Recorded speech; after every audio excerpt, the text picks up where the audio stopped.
सभी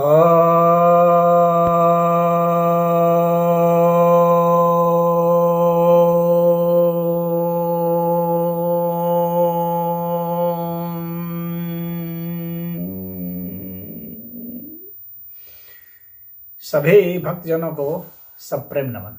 तो आज आपकी जिज्ञासा का समाधान लेकर आया हूं। एक जिज्ञासा यह आई है, वेद मनुष्यों ने लिखे हैं क्योंकि ऊपर से कोई ग्रंथ नहीं गिरा, फिर इसे अपौरुषेय क्यों कहते हैं?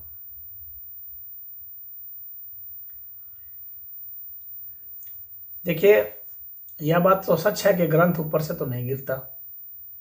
ग्रंथ तो मनुष्यों ने ही लिखे हैं, चाहे वे कोई भी ग्रंथ हो। तो वेद जो है वह संहिता भी है और वेद जो है वह अवस्था भी है। अवस्था के रूप में वेद को ज्ञान कहेंगे, संहिता के अर्थ में आप ग्रंथ कह सकते हैं। उन मंत्रों का संकलन है वह। तो जो वैदिक मंत्र हैं, तो वे मंत्र जो हमारे ऋषि मुनि रहे हैं, जो मंत्र दृष्टा कहे जाते हैं, जैसे विश्वामित्र मुनि हैं, याज्ञवल्क्य हैं, अंगिरा हैं, अत्रि हैं, पुलस्त हैं, तो बहुत सारे ऋषि हैं। तो वशिष्ठ हैं। तो उन ऋषियों ने मंत्र को अपनी परावस्था में जाकर के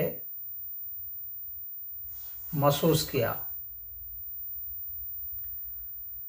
और पश्चंती अवस्था में जाकर के उसका विजुअलाइजेशन किया, उसको देखा, और वैखरी अवस्था में आकर के उसे कहा। तो उसके आधार पर ही संहिताएं बनी हैं। यानी वास्तविक अर्थ में तो वेद तो उस व्यक्ति की अवस्था हुई, वह तो वैखरी अवस्था में बाद में आई, जो कि हम लोगों को ग्रंथों में मिली लिखी हुई, फिर किसी ने लिखा जो, और वह तो शुरू में तो श्रुति परंपरा से शिष्य को बताते हुए आए।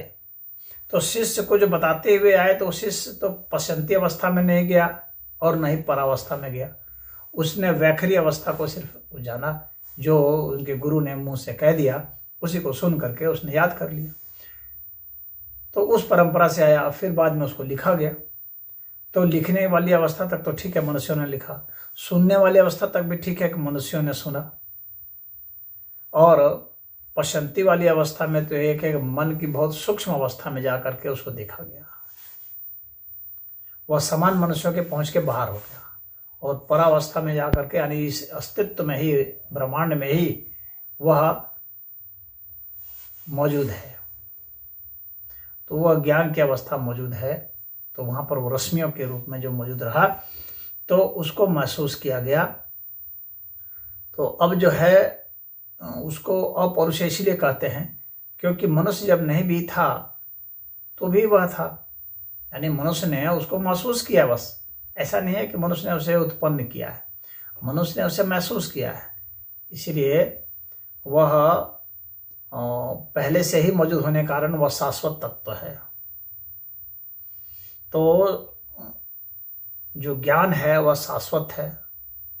वेद जो है इसलिए शाश्वत कहा गया है, और शाश्वत होने के कारण उसको अपौरुषेय कहा गया है। यानी उसको किसी ने इस तरह से उत्पन्न नहीं किया, स्वयं वह ईश्वर के द्वारा उद्भूत है। तो इसलिए उसको अपौरुषेय कहते हैं। और ग्रंथ जहाँ तक लिखे जाने की अवस्था है, यानी वेद संहिता को बनाने की अवस्था है, तो वह तो जरूर ही मनुष्यों के द्वारा ही रचा गया है। और वह भी काफी बाद में रचा गया है, जब भाषा का विकास हुआ तब रचा गया है। लेकिन जो ध्वनियाँ हैं, जो आवृत्तियाँ हैं, तो उसके लिए तो किसी भाषा की आवश्यकता नहीं है।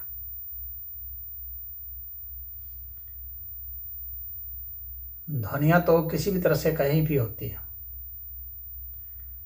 तो उन ध्वनियों को महसूस किया है, और उन ध्वनियों का फिर रूपांतरण जो है भाषा में हुआ है।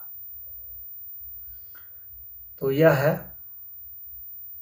इसीलिए वेद को हमारे ऋषियों ने अपौरुषेय माना है। तो मुझे उम्मीद है कि आपकी यह भ्रांति दूर हो गई होगी। हरि ओम।